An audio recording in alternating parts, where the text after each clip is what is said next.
we've talked, about just the experiences like both of us have had traveling, especially like on the road. And like, can you tell that one? I forgot the city, but there's this one story about that moment. It's Modesto, California, or Texas. It's so true. You get out there, and you're like, you get 10 minutes outside San Francisco. It's like cowboy hats, not ironically worn. So I was in Modesto, California. Thank you, 4 people.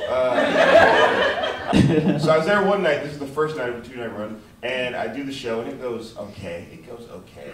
You get your money. I finish, and I come off stage, and this white woman comes up to me and says, "Oh my God, you were hilarious." And I said, "Thank you." She said, "Yeah, and I just had to tell you this. Me and all my table thought you looked like the monkey from the Rugrats." Now, my first question, as she told me this, is, there was a monkey in Rugrats? No matter how many times I tell that story, that's people's first response. It's a little hurtful. Are you okay? But there's a monkey in Rugrats. I think a doll of the monkey is thrown in the opening credits of Rugrats. That's ridiculous. No way they thought of that monkey. Throw it out there. I think they said monkey and she was trying to cover her ass. From Rugrats. Like that was like, she's like, I got it. The part I love about this, and I get this, I had to tell you this. You didn't have to. You didn't have to say anything. You could have kept that to yourself. And I never would have known. You could have just smiled and kept walking. But you told me about a thing that happened. You've been talking about this in your act, but like the other day you were at a panel that went like in San Francisco that went like shit. And then can you tell that story? By the end of the show, I'll just be on the ground, just like, what else did I do that didn't work out?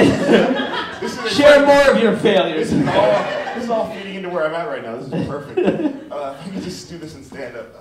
It hurts. So I did a show, this was a couple months ago in San Francisco at the Commonwealth Club, which is I don't know if that translates. Okay, it's like they get people to come and talk about interesting things. So I got asked to do issues. Yeah, that's what I say. I said it sounds like it's to me. It sounds like some place that colored people didn't used to be able to go in. A guy like me would have to open the door. Exactly.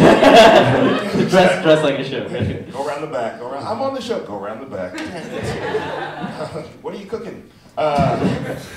So I had to do the show at the Commonwealth Club, and I was like, they usually get really big people, but for some reason they did like an off night. It was supposed to be about comedians talking about politics, and so they had me and a couple other comedians, and we're supposed to be making having fun with politics, but it was really super old, white, liberal people who are worse than conservatives. Like old white liberal. We're so liberal, we don't like anything. And like conservatives, like we're on top, it's fine. Making little funny jokes. So we do the show, and it just didn't go well. They didn't think what we were making fun of was funny. They didn't like it, and we sort of by the end, it was like everybody just wanted to get the fuck out of the room. The last thing they asked me, the question they asked me was, if you could do anything to change the world, make the world a better place, what would you do? I said I wouldn't let white people speak for the next 30 years publicly. Actually, no, I said white men. Speaking of that, and that was the last. Good night, everybody. And so the show ends, and I really said it kind of because that, because I got anyway. I hate talking about race on stage because when you say something like that, people think you're the black guy who doesn't know, who hates all white people. Like, no, I like anyway. Comedy sucks. So after the show, I'm like trying to get out of there. My wife's there. We're trying to get out as quickly as possible. Everybody's trying to leave. It's like cockroaches when the lights come on. We're all trying to leave. But this old white man sort of puts himself in my path, and he's got this look of,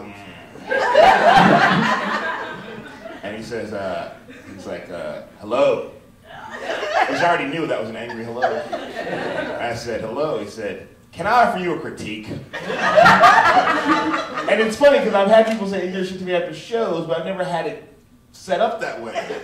It's like, can you offer me a critique? He said, yeah. I said, no. No. Absolutely not. No. It's like, can I offer you a dead baby? No, thank you. And he got this like what? I can't offer you critique, and people do this to me all the time. I don't have freedom of speech. Like, freedom of speech is about the government. The government can stop you. I'm a dude. And I said, no, oh, you can say it if you want to. He said, fine, I'll say it. I was like, but I'm gonna go stand over there. And I did. I walked 10 feet away, and my wife was there, and people saw it was so funny. It's like when you finally do the thing you wish you had done, and he got this look on his face like, I'm Negroes have never walked over.